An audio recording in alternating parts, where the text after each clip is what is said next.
Hello, my beautiful people. It's your Auntie Rose here, and today I've got a story that's going to break your heart before it puts it back together again. This is the story of Margaret Hayes, a 68-year-old woman who lost her son in a terrible accident.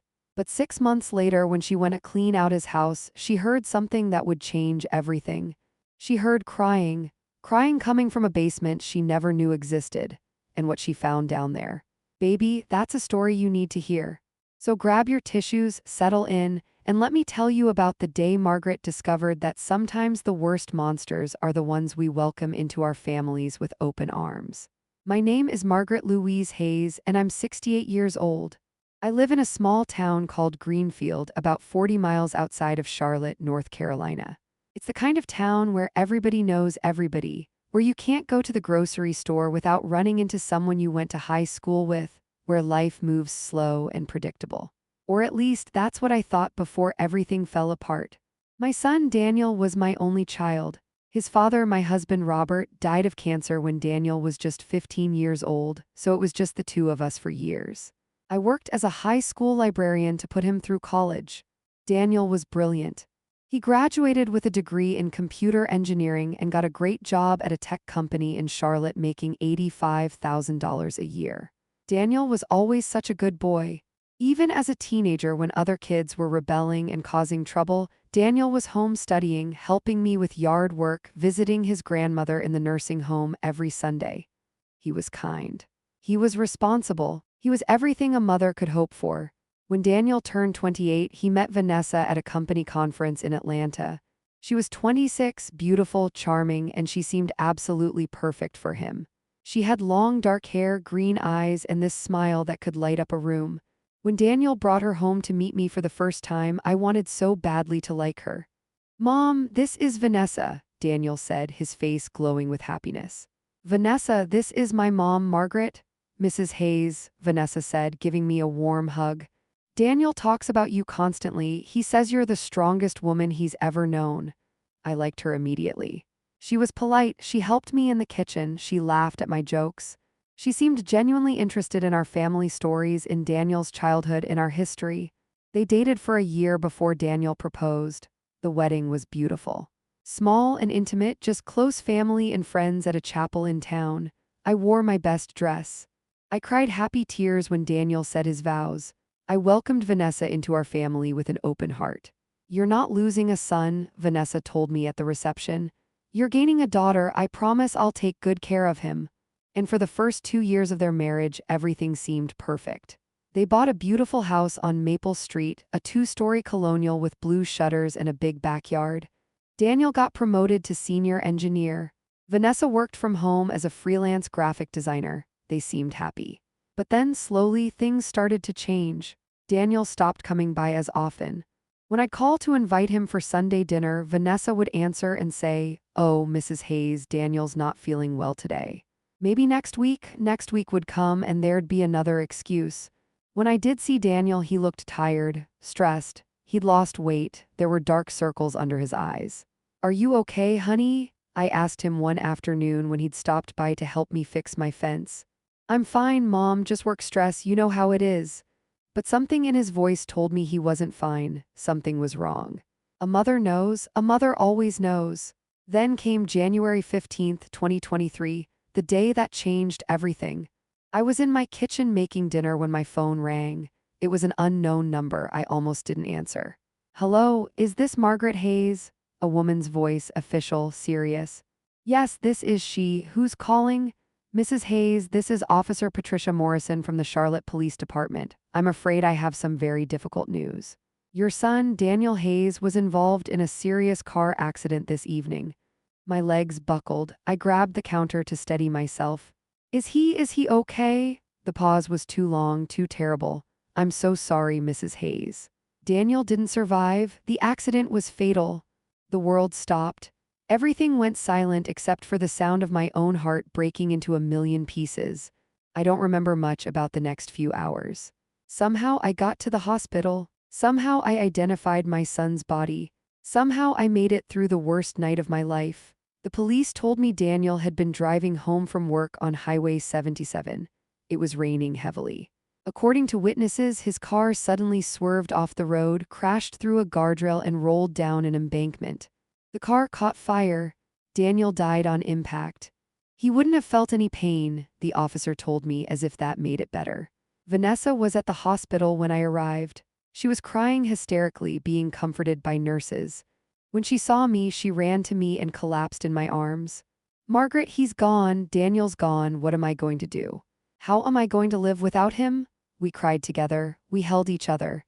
In that moment, we were two women who loved the same man, united in our grief. The funeral was 3 days later. The church was packed. Daniel had so many friends, so many colleagues who respected him. People came from all over to pay their respects. Vanessa wore black. She sat in the front row next to me. She cried through the entire service. She gave a eulogy about how Daniel was her soulmate, her best friend, the love of her life. Daniel and I were planning to start a family, she said through her tears. We were going to have children. We were going to grow old together. And now that future is gone. I don't know how to go on without him. I reached over and held her hand. She squeezed back. In that moment, I thought we would help each other through this grief. I thought she would be the daughter I never had, and we'd keep Daniel's memory alive together. I was so wrong. The week after the funeral, Vanessa came to my house. She was composed now, no longer crying, just looking tired and sad. Margaret, I need to talk to you about something, she said, sitting at my kitchen table.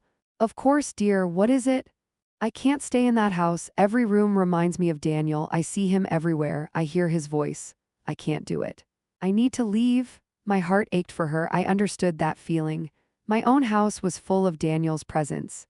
His childhood photos on the walls. His old room upstairs, still decorated the way it was when he was 18. Where will you go? I asked. My sister lives in California. She said I can stay with her for a while. Maybe a fresh start will help me heal. But what about the house? What about Daniel's things? I'm going to put the house on the market. Everything's too painful to look at. The realtor said it should sell quickly. It's a good neighborhood. What about Daniel's belongings? His clothes, his computers, his personal things? Vanessa waved her hand dismissively. I packed up what I wanted to keep. The rest is just stuff. The realtor said it's better to sell the house empty anyway. Something about her tone bothered me. Daniel wasn't just stuff. His life, his memories, his possessions, they meant something. They deserved respect. Vanessa, I'd like to go through Daniel's things before you sell the house. There might be items I'd want to keep.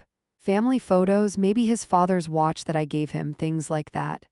Vanessa's face flickered with something I couldn't quite read. Annoyance? Worry? Of course, Margaret, but I'm leaving for California in 3 days. So if you want to do that, it needs to be soon. I can come tomorrow. No, the word came out too sharp, too fast. Vanessa immediately softened her tone. I mean, tomorrow's not good. I have movers coming. How about in a few weeks, after I've left, you can take your time going through everything? It seemed reasonable, even generous. But something in my gut told me something was off. Okay, I agreed. A few weeks. 3 days later, Vanessa was gone. She didn't come by to say goodbye. She just left town, heading to California to start her new life. Without my son. Without any apparent grief keeping her tied to the place where they'd built their life together. I tried calling her a week later to ask when I could come by the house. Her phone went straight to voicemail. I left a message. No response. 2 weeks passed, 3 weeks, a month. Every call went to voicemail. Every text message went unanswered. Finally, 6 weeks after Daniel's death, I decided I wasn't going to wait anymore. I had a key to Daniel's house. He'd given it to me years ago for emergencies. I was going to let myself in, pack up my son's belongings, and preserve his memory the way he deserved. I told myself Vanessa wouldn't mind. She'd said I could come. She just wasn't answering her phone because she was grieving, dealing with her own pain. But deep down, I knew something was wrong, very wrong. It was a Saturday morning in late March when I drove to Daniel's house on Maple Street. The spring morning was beautiful, birds singing, flowers blooming, sunshine warming the earth. It felt wrong that the world could be so beautiful when my son was gone. I pulled into the driveway. The house looked abandoned. The grass was overgrown. There was mail piling up in the mailbox. The curtains were all drawn. I walked up to the front door and knocked. No answer. I rang the doorbell. Nothing. I pulled out my key and unlocked the door. Hello, I called out, stepping inside. Vanessa. Are you here? Silence. The house was dark, musty, and silent as a tomb. I flipped on the lights. The living room was exactly as I remembered it. Same furniture, same decorations, same family photos on the mantel. It didn't look like someone who was planning to move. It looked like someone who had just walked out one day and never came back. I walked through the house room by room. The kitchen had dirty dishes in the sink, rotting food in the refrigerator. The bedroom still had unmade sheets on the bed. Daniel's clothes were still hanging in the closet. His computer was still on his desk. Vanessa had said she'd packed up what she wanted to keep, but it looked like she hadn't taken anything. She'd just abandoned everything. Why, I went upstairs to Daniel's office. This was where he spent most of his time, working, gaming, talking on video calls with colleagues. His desk was neat, organized exactly the way Daniel always kept things. I sat down in his chair and looked around. There had to be something here that would explain what happened. Why had Vanessa left so suddenly? Why wasn't she answering my calls? I started going through his desk drawers. Old receipts, technical manuals, USB drives, nothing unusual. Then in the bottom drawer I found something. A locked metal box, small, about the size of a shoebox with a combination lock. Daniel had never mentioned a locked box. What was in it, and why did he feel the need to lock it? I tried a few obvious combinations. His birthday, my birthday, his wedding anniversary, nothing worked. Then I remembered something. When Daniel was a little boy, he had a secret code he used for everything. It was 1-2-2-7, the month and day his father died. January 27th. Daniel had used that code for his bicycle lock, his school locker, everything. I tried it on the box, click, it opened. Inside was a stack of papers, bank statements, medical bills, insurance documents, and letters. Dozens of letters, all addressed to Daniel from various doctors' offices, specialists, hospitals. I pulled out the top letter. It was from Carolina Children's Hospital, dated 3 years ago. Dear Mr. Hayes, we received your inquiry regarding treatment options for your son, James Daniel Hayes, who was diagnosed with Duchenne muscular dystrophy at 18 months old. My hands started shaking. Son? Daniel had a son? I read further. James requires specialized care including physical therapy 3 times per week, occupational therapy, speech therapy, and regular cardiology monitoring. Estimated annual medical costs: $127,000. I pulled out more documents. Birth certificate for James Daniel Hayes, born June 15, 2020. Mother, Vanessa Hayes. Father, Daniel Hayes. Daniel had a son. A son with a severe disability. A son who needed constant, expensive medical care. A son I had never met, never even heard about. Why would Daniel keep this from me? Why would he hide his own child? Unless he wasn't the one hiding him. My blood ran cold. I kept reading through the documents. There were medical bills, hundreds of thousands of dollars worth. Most were marked paid with insurance stamps. Daniel had excellent health insurance through his company. A $500,000 lifetime maximum benefit for dependents. There were also disability benefit applications. Social Security disability payments for James. $1,200 per month. State assistance programs, $800 per month. And most significantly, there was a special needs trust fund Daniel had set up with $200,000 from his father's life insurance. All of this money, insurance benefits, disability payments, trust fund, it was all designated for James's care. And then I found the most damning document of all. A handwritten note from Daniel dated just 2 weeks before he died. January 1st, 2023. I can't keep pretending everything is okay. Vanessa won't let me see James. She says he's too difficult to care for when I'm around. She says I upset him. But I'm his father. I have a right to see my son. I have a right to be part of his care. Tomorrow I'm going to tell her. Either she lets me see James or I'm filing for divorce and suing for custody. I don't care what it costs. I don't care what it takes. I'm not going to let her keep me away from my son anymore. James deserves better. He deserves a father who fights for him. 2 weeks later, Daniel was dead. I sat in that office holding those papers and everything became crystal clear. Vanessa had hidden James away. She'd prevented Daniel from seeing his own son. And when Daniel threatened to fight back, when he threatened to take custody, she'd killed him. And now James was somewhere hidden, alone, dependent on a mother who saw him as nothing but a paycheck. I had to find him. I had to save my grandson. I didn't waste any time. I gathered all the documents from Daniel's locked box and went straight to the police station. I need to report a missing child, I told the officer at the front desk. My grandson, James Hayes, he's 3 years old and I think he's in danger. They sent me to Detective Marcus Johnson, a man in his 40s with kind eyes and a serious expression. I laid out everything, the documents, the medical records, Daniel's note, the fact that Vanessa had disappeared to California without taking any of her belongings, without giving me any contact information. Mrs. Hayes, Detective Johnson said carefully, do you have any proof that this child is actually missing? According to these records, James has a mother who is his legal guardian. Maybe she just didn't tell you about him? My son wrote that she wouldn't let him see his own child. 2 weeks later, my son died in a car accident. And now Vanessa has disappeared with James, taking all the insurance money and disability benefits meant for his care. What are you suggesting, Mrs. Hayes? I'm suggesting my daughter-in-law murdered my son. And I'm suggesting she's hidden my grandson away somewhere so she can collect his benefits without actually caring for him. Detective Johnson leaned back in his chair. Those are very serious accusations.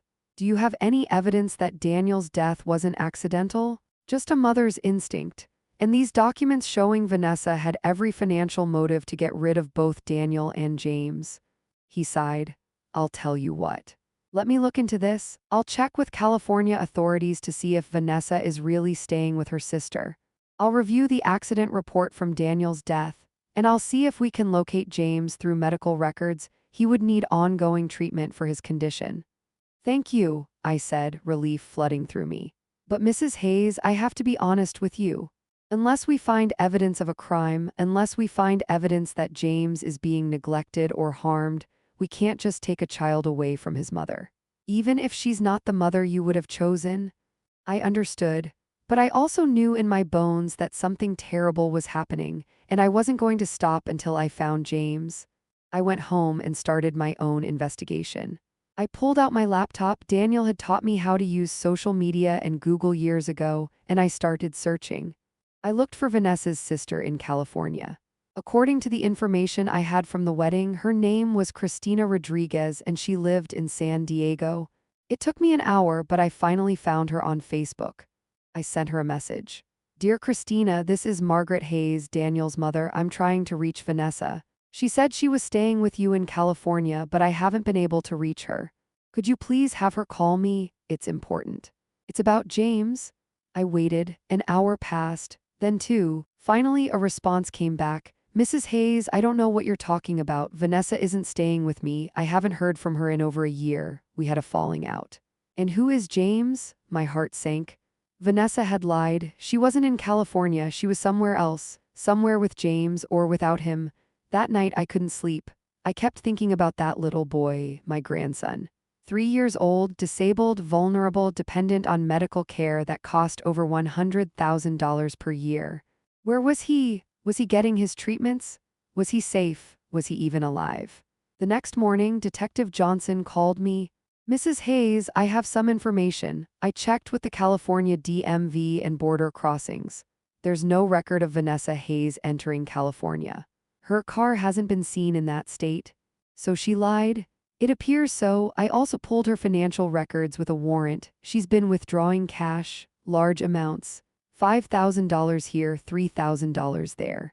Always from ATMs in North Carolina, never the same one twice. She's still here in North Carolina. It looks that way. And Mrs. Hayes, there's something else. I reviewed Daniel's accident report. There were some inconsistencies. My heart started pounding. What kind of inconsistencies? The accident investigator noted that Daniel's brake lines showed signs of wear that was inconsistent with the age of the vehicle. The car was only 2 years old, but the brake lines looked like they'd been exposed to corrosive materials. Someone tampered with his brakes. It's possible. I've asked for the case to be reopened as a suspicious death investigation. Oh my God. She killed him. Vanessa killed my son. We don't have proof yet, Mrs. Hayes, but we're looking into it. What about James? Can you find him? I've contacted every hospital, clinic, and therapy center within 100 miles that treats Duchenne muscular dystrophy. None of them have seen James in the last 3 months. He's missed all his appointments. 3 months? My grandson had gone 3 months without the medical care he desperately needed. Detective, we have to find him. If he's not getting his treatments, his condition could be deteriorating. He could die. I understand, Mrs. Hayes. We're doing everything we can. I've issued a bolo. Be on the lookout for Vanessa Hayes and James Hayes. Every officer in the state is looking for them. But I couldn't just sit around waiting. I had to do something. I went back to Daniel's house. This time I wasn't looking for documents. I was looking for clues. Any clue about where Vanessa might have taken James? I searched every room, every closet, every drawer, and then I thought about something Detective Johnson had said. Vanessa was withdrawing cash from ATMs all over North Carolina, but always in this state.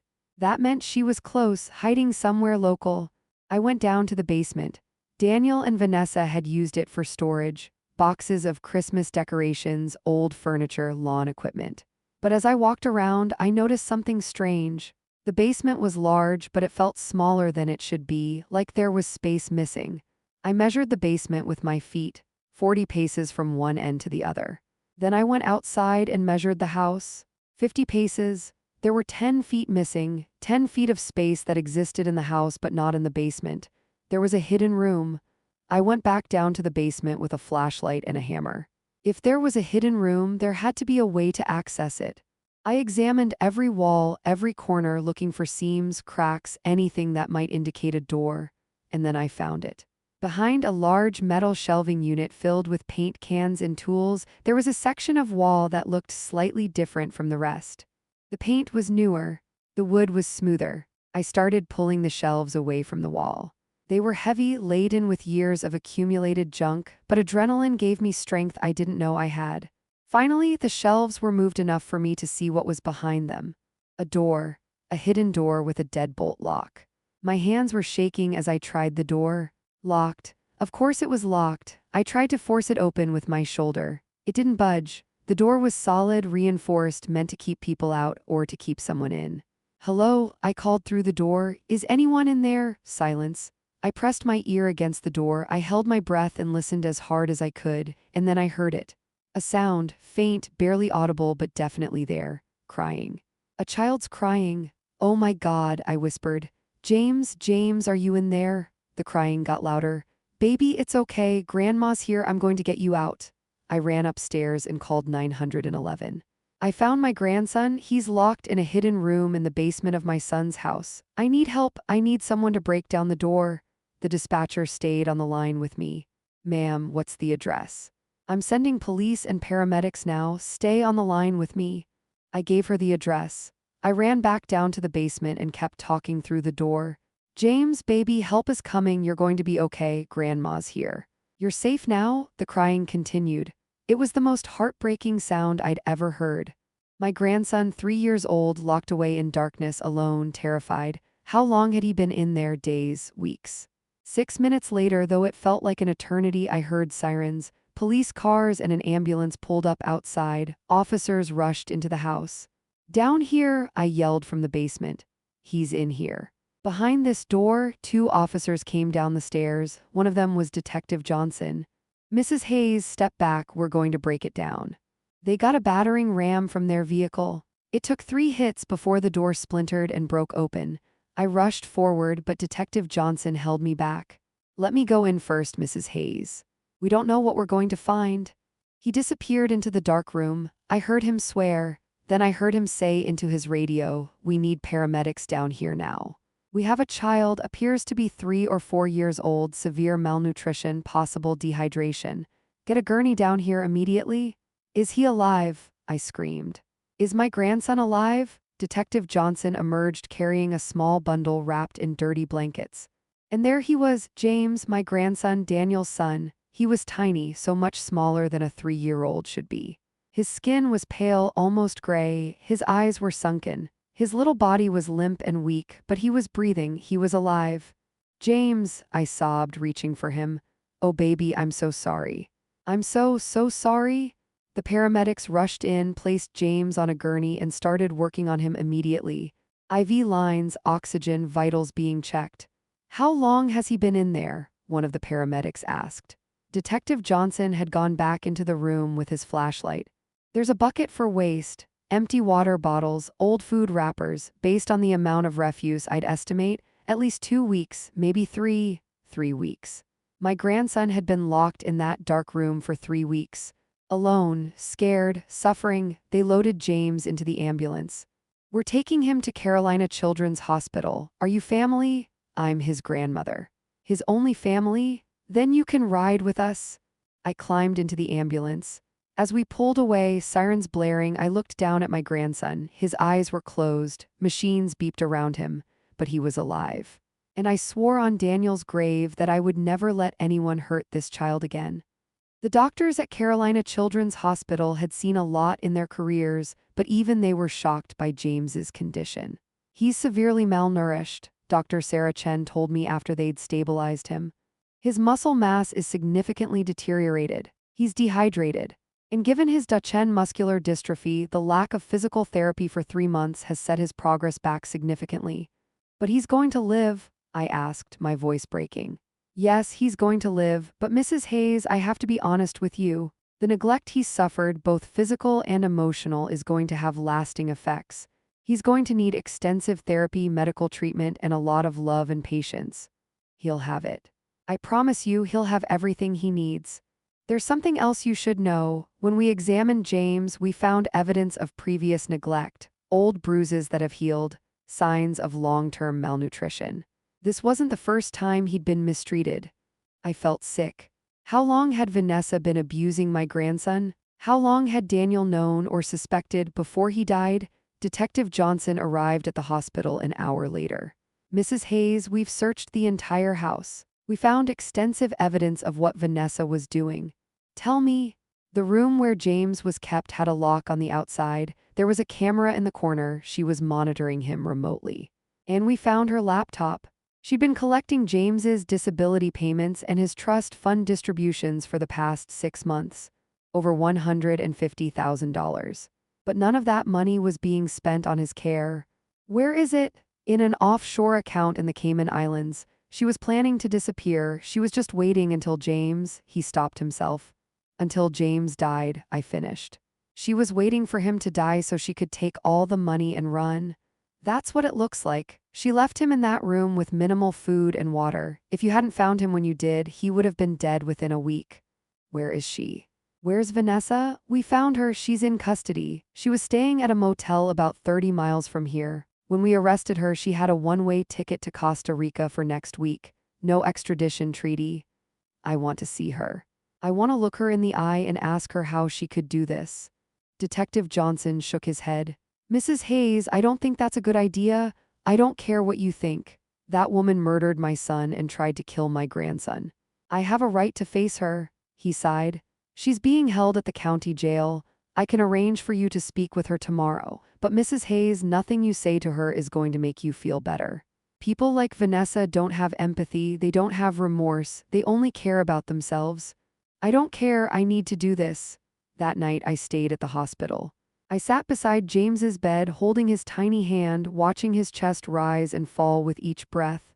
Nurses came and went, checking his vitals, adjusting his medications. A child psychologist stopped by. "Mrs. Hayes, I'm Dr. Patricia Owens. I specialize in childhood trauma. I'll be working with James as he recovers." "Is he going to be okay? Mentally, I mean?" Dr. Owens sat down beside me. "James has been through something no child should ever experience. Isolation, neglect, abandonment. At 3 years old, he's in a critical developmental stage. This kind of trauma can have significant impacts. But he can recover with proper care, therapy, and a stable, loving environment." "Yes, children are remarkably resilient. But it's going to take time. He's going to have trust issues. He may have nightmares, anxiety, developmental delays beyond what his muscular dystrophy causes. You need to be prepared for a long, difficult journey." "I am, whatever he needs for as long as he needs it," she smiled. "Then he's lucky to have you." At 6 a.m., James woke up. His eyes opened slowly and he looked around the room with confusion and fear. "Hi, sweetheart," I said softly, leaning close. "It's okay, you're safe now, you're in a hospital. The doctors are taking care of you." He stared at me with those big brown eyes, Daniel's eyes, and I saw recognition flicker across his face. "Gamma," his voice was hoarse, barely more than a whisper. My heart broke and soared at the same time. He knew me. Somehow he knew me. Maybe from photos Daniel had shown him, maybe from some deep genetic memory. Yes, baby, I'm your grandma and I'm never going to leave you. You're safe now, I promise. A single tear rolled down his cheek. I wiped it away and kissed his forehead. Sleep, sweetheart, rest, get strong, grandma's here, grandma's going to take care of you. He closed his eyes and fell back asleep, his hand still holding mine. The next day, Detective Johnson picked me up from the hospital. Are you sure you want to do this, Mrs. Hayes? I'm sure. We drove to the county jail in silence. I kept thinking about what I would say to Vanessa. What words could possibly express the rage, the grief, the absolute horror of what she'd done? We went through security, metal detectors, searches, pat-downs, and were led to a small room with a table and 2 chairs. A few minutes later, a guard brought Vanessa in. She was wearing an orange jumpsuit, her hair was pulled back. She had no makeup on. She looked tired but not broken, not remorseful, just annoyed. She sat down across from me. We stared at each other. What do you want, Margaret? She finally said. I want to know why. Why did you kill my son? Why did you try to kill James? She shrugged. You wouldn't understand. Try me. Vanessa leaned back in her chair.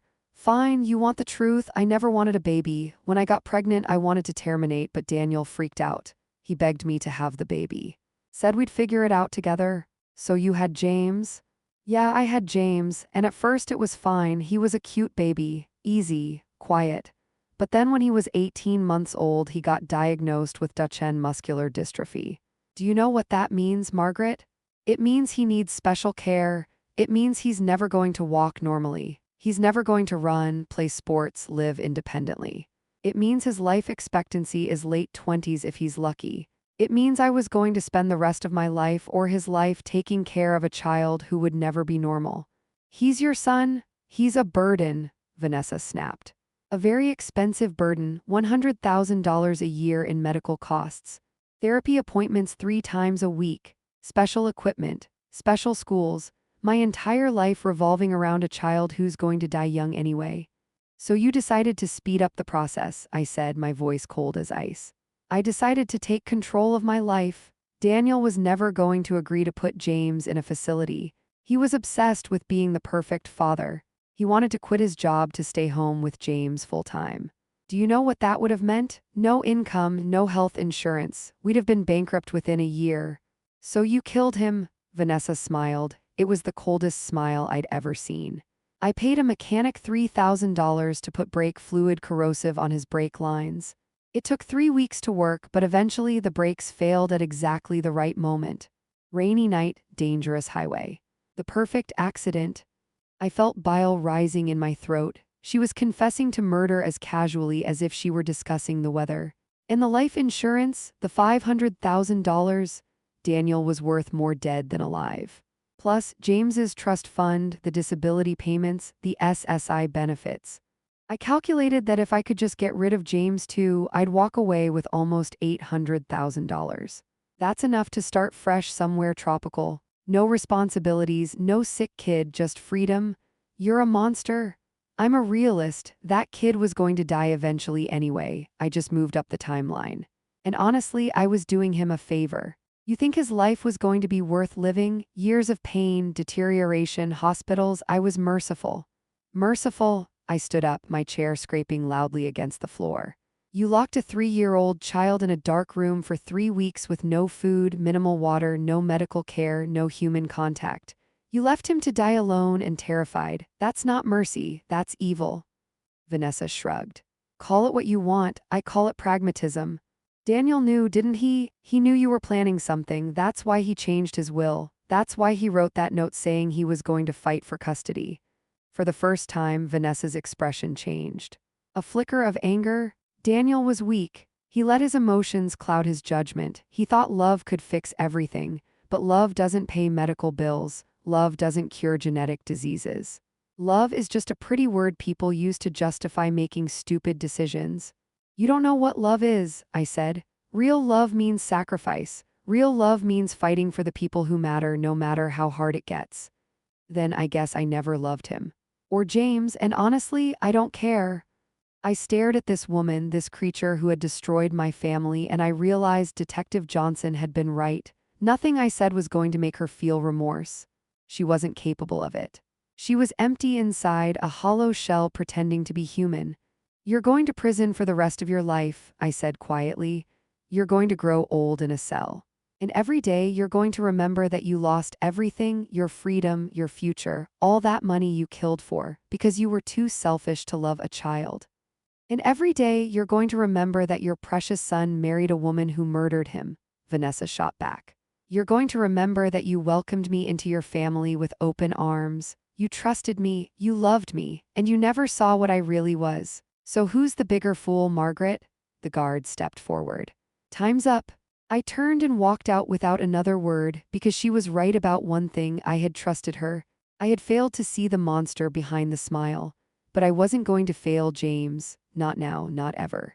The next 3 months were a whirlwind of legal proceedings, medical appointments, and bureaucratic nightmares. Vanessa was charged with first-degree murder of Daniel, attempted murder of James, child endangerment, fraud, and about a dozen other crimes. The district attorney assured me she would never see the outside of a prison again. But the bigger challenge was securing custody of James. Because even though Vanessa was in jail, even though she'd confessed to trying to kill him, she was still his biological mother. And the state had protocols, procedures, requirements. Child Protective Services opened an investigation. A social worker named Helen Dumont was assigned to James's case. "Mrs. Hayes," she said when we first met, "I understand your desire to care for your grandson, but we have to consider several factors. Your age, your financial situation, your ability to provide the specialized care James needs." "I'm 68 years old, not 88. I'm perfectly capable. James has significant medical needs. He requires physical therapy, occupational therapy, speech therapy, cardiology monitoring, and eventually respiratory support. Do you have experience with special needs children?" "No, but I'm willing to learn. I'll do whatever training is necessary." "Do you have the financial resources?" His care costs over $100,000 annually. Daniel had excellent life insurance. He left everything to James in a trust fund, and James receives disability benefits and SSI. Between all of that, his medical care is covered. Helen made notes on her tablet. "I'll need to conduct a home inspection. I'll need references. I'll need a complete medical evaluation for you, and I'll need to see a detailed care plan for how you intend to meet James's needs. I'll provide everything you need." "Mrs. Hayes, I'm not trying to make this difficult. I'm trying to make sure James goes to the best possible home.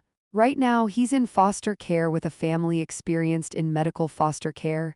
They're professionals. They know what they're doing. But they're not family. I'm his grandmother. I'm his blood, and I'm all he has left." Helen's expression softened. "I understand, and I'm not saying no, I'm just saying we have to follow the process." The process was exhausting. Home inspections where strangers went through every room of my house, measuring windows, checking smoke detectors, examining my kitchen cabinets. Medical evaluations where doctors tested my blood pressure, my cognition, my physical strength. References from friends, neighbors, my church pastor, my former colleagues from the school where I'd worked as a librarian for 30 years. And through it all, I could only see James twice a week for 1 hour at a time, supervised by a social worker in a sterile visitation room at the CPS office. James had changed in the 3 months since I'd found him. He'd gained weight. His color had improved. The doctors had started him back on his therapy regimen. Physically, he was recovering, but emotionally, he was still broken. He didn't talk much. He didn't smile. He would sit in the corner of the visitation room, playing quietly with toys, barely acknowledging my presence. "He's showing signs of reactive attachment disorder," Dr. Patricia Owens explained to me. "After what he went through, the isolation, the abandonment, he's shut down emotionally. He doesn't trust anyone. He's protecting himself." How do I reach him? Time, consistency, patience. Keep showing up, keep being present. Eventually, he'll start to believe that you're not going to abandon him like his mother did. So I showed up. Every Tuesday and Thursday, 3 p.m. to 4 p.m., I sat in that visitation room. Sometimes I read him books. Sometimes I sang songs. Sometimes I just sat quietly nearby, letting him know I was there. And slowly, so slowly I almost didn't notice, he started to respond. First, he started sitting closer to me. Then he started handing me toys to play with. Then one day in month 2, he crawled into my lap and fell asleep. I sat there, frozen, afraid to move and break the spell. This was the first time he'd voluntarily sought comfort from me, the first time he'd trusted me enough to be vulnerable. The social worker watching from the corner smiled. "That's progress," she whispered. It was the best moment I'd had since Daniel died. 4 months after I found James in that basement, I had my day in court. The custody hearing was held in family court before Judge Maria Gonzalez, a woman in her 50s known for being fair but strict. My lawyer, Patricia Brennan, had prepared me extensively. The state is going to argue that James needs specialized care that you may not be equipped to provide.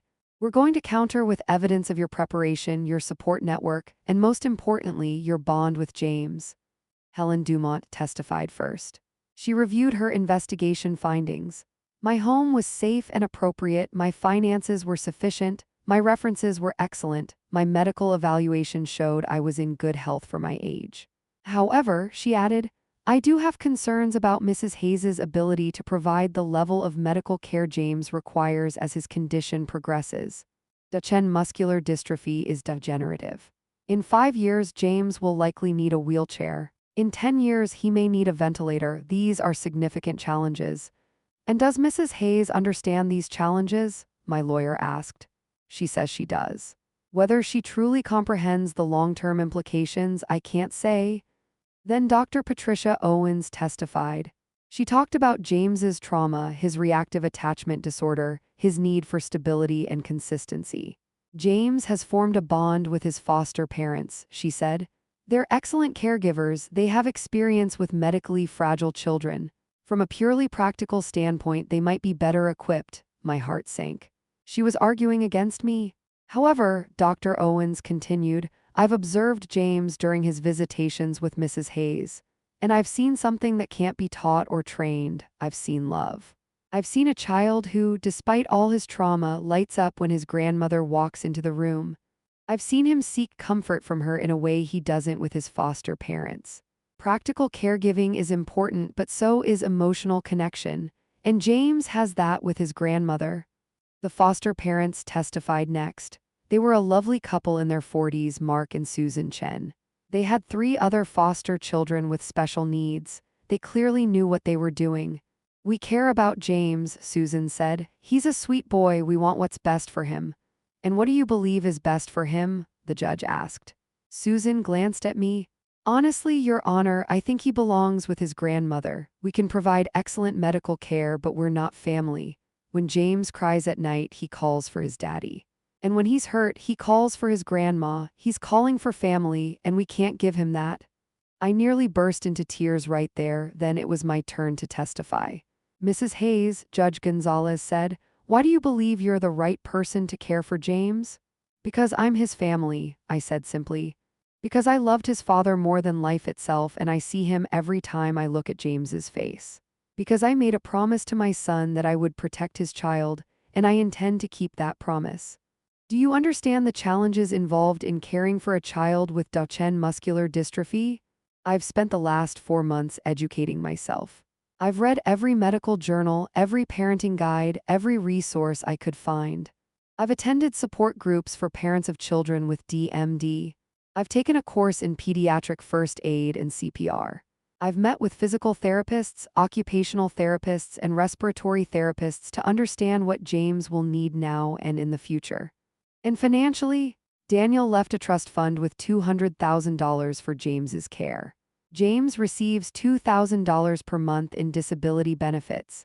His medical insurance through Daniel's former employer covers most of his treatments. I've also applied for state assistance programs to help with equipment and home modifications as he grows. What about your age? You're 68 years old. James may need care for another 20 or 25 years. I took a deep breath. Your Honor, I can't promise I'll be alive in 25 years. Nobody can promise that. But I can promise that for however long I'm here, James will have everything he needs. I've already set up legal guardianship contingencies. If something happens to me, my sister and her husband have agreed to take over his care. I'm not going into this blindly, I'm planning for every eventuality. Judge Gonzalez reviewed her notes. Mrs. Hayes, I've seen a lot of custody cases in my career. I've seen grandparents fighting for their grandchildren out of obligation, out of guilt, out of a desire to make up for their own parenting failures. But that's not what I see here. She looked at me over her glasses. What I see here is a woman who has already lost her only child and is determined not to lose her grandchild too. What I see is genuine love and commitment. My heart was pounding so hard I thought it might burst. I'm granting full legal custody of James Daniel Hayes to Margaret Louise Hayes, effective immediately. This court finds that Mrs. Hayes is fit, capable, and most importantly, that she has James's best interests at heart. Furthermore, given the circumstances of this case, the murder of James's father and the attempted murder of James himself, I'm terminating all parental rights of Vanessa Hayes. She will have no claim to this child now or ever. The gavel struck. It was official. James was mine. I collapsed into my lawyer's arms, sobbing with relief and joy and overwhelming gratitude. You did it, Patricia whispered. You won. The next day I brought James home. I'd prepared everything. His room was painted a soft blue with clouds on the ceiling. I'd bought a special bed with rails to keep him safe. His medical equipment was set up and ready. Physical therapy mats, adaptive toys, books, everything a 3-year-old boy could need. Helen Dumont helped me carry James's belongings from the foster home.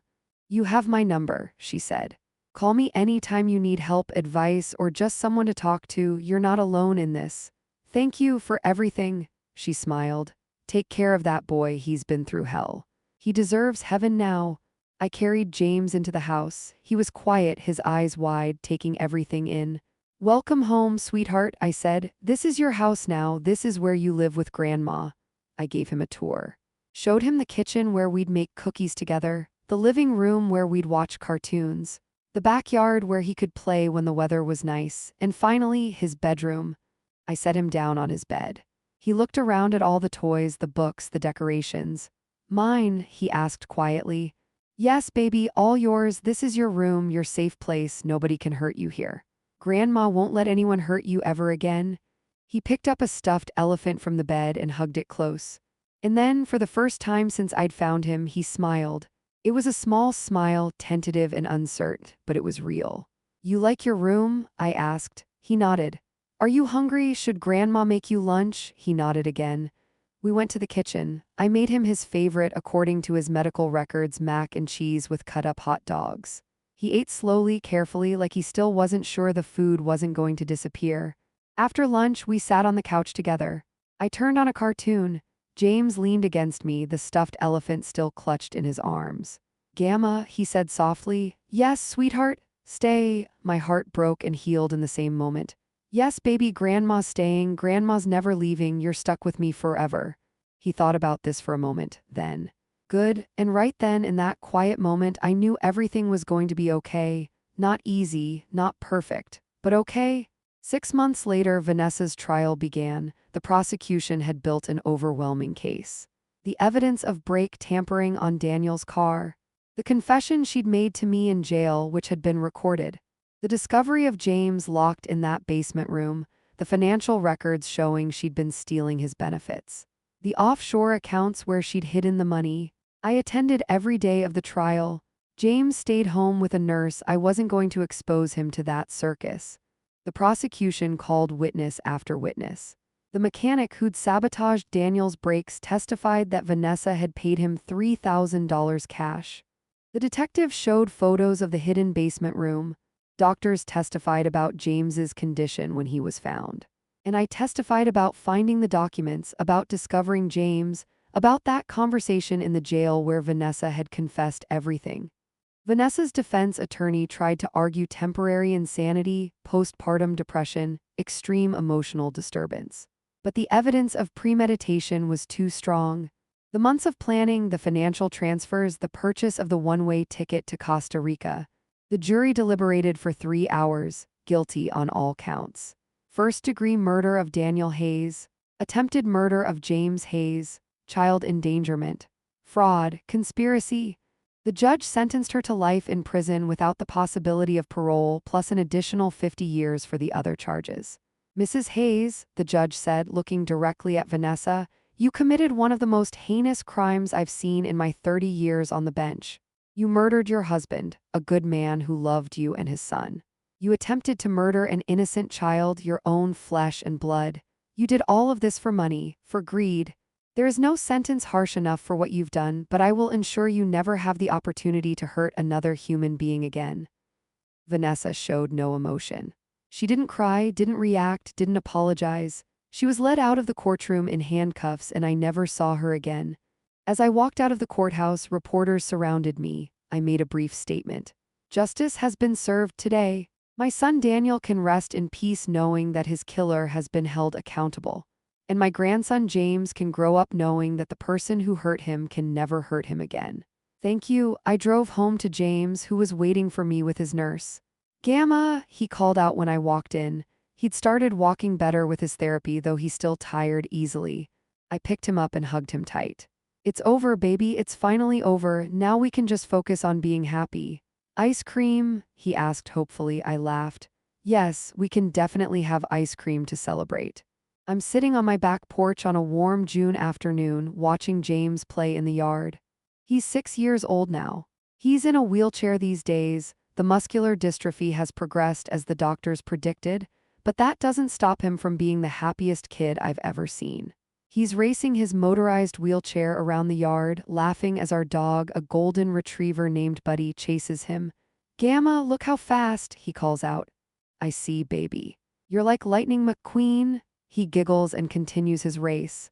So much has happened in the last 3 years. James started kindergarten in a special education program where he's thriving. He has an aide who helps him with physical tasks, but his mind is sharp as a tack. He loves math just like Daniel did. We've turned Daniel's old room into a therapy room. Physical therapy, occupational therapy, speech therapy. James does it all 3 times a week. It's exhausting for both of us, but we manage. I've aged in these 3 years. My hair is completely white now. My knees ache.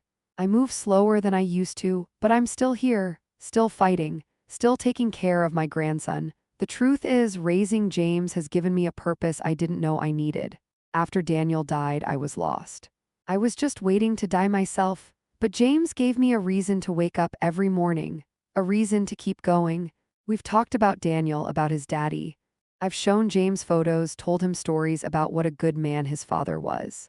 "Daddy loved you so much," I tell him often. "Even though he never got to see you grow up, he loved you more than anything in the world." "I love Daddy too," James always responds. "Even though he's in heaven." "That's right, baby. He's watching over you from heaven and he's so proud of you." We've also talked about his mother in age-appropriate ways. James knows she made bad choices and that's why she's not here. As he gets older, I'll tell him more. But for now, he just needs to know he's safe and loved. The house next door sold last year to a wonderful family with 3 kids. James has made friends with their youngest, a girl named Emma who's also 6. She treats James's wheelchair like it's the coolest thing in the world and is always asking for rides. I've joined a support group for parents and grandparents of children with Duchenne muscular dystrophy. We meet twice a month. We share advice, resources, and on the hard days, we share tears. These people understand in a way nobody else can. Detective Johnson stops by occasionally to check on us.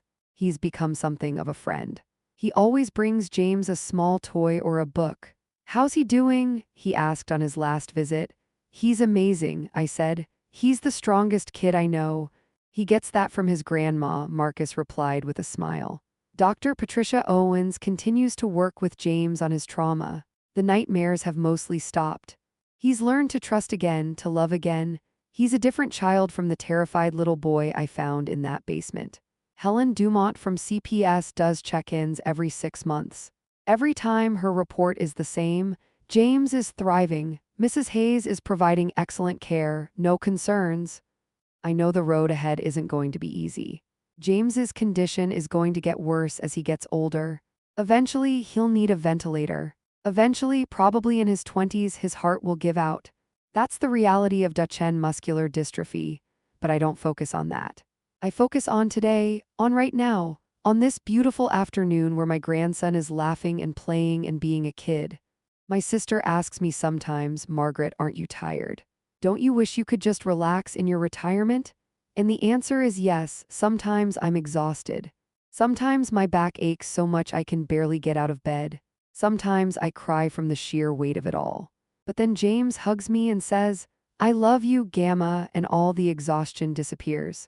Because this child, this beautiful, brave, miraculous child, is worth every ache, every sleepless night, every moment of worry.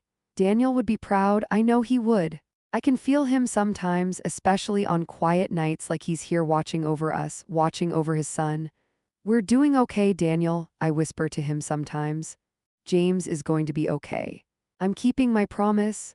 And I am. I'm keeping the promise I made to my son, to myself, to James. The promise to protect, to love, to never give up. James calls out from the yard. Gamma. Come push me on the swing. I stand up, my knees protesting, and walk toward him. I'm coming, baby. He's smiling so big. Those beautiful brown eyes, Daniel's eyes shining with pure joy. This is what love looks like, not perfect. Not easy, but real, messy, beautiful, worth fighting for. And I would do it all over again in a heartbeat. Now, my beautiful people, let me tell you what this story is really about. It's not just about a grandmother who saved her grandson. It's about never giving up on the people you love, even when the whole world tells you it's too hard, too complicated, too late. Margaret Hayes was 68 years old when she found James. She could have walked away. She could have said, I'm too old for this. Let someone younger handle it.